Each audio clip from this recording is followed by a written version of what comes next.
Hi everyone, welcome back to an episode of Birdies with Boynsy.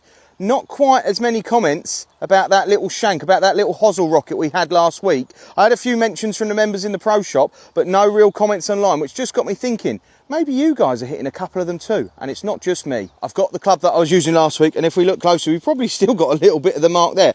Essentially the shank just comes off the inside. We can hit a toe shank, but the shank just comes off the inside hosel and it just shoots off at a 45, if not more severe degree angle, into the rubbish, into the deep rough. And it's probably never going to be seen again. I was quite lucky to find it last week, and as the cameraman said, that's probably the worst shot he's seen me hit in this series. We want to avoid the ball coming off the hosel, and we want to try and get it out the middle of the club face. We're going to show you a nice, easy, simple drill that you can use down on the range to try and cure these shanks. As you can see, I've got my alignment stick sending me down the range, so I haven't got to worry about my alignment, and we've got two balls down on the floor.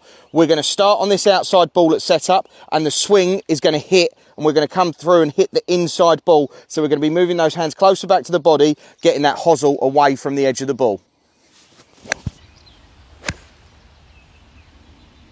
Lovely, managed to get that ball nicely out the middle, and maybe even just a little draw on the tracer, which isn't the usual flight for me, but it's just promoting those hands closer to body, that heel closer in, and we're just not going to get it out the hosel, we're going to hit it out the middle.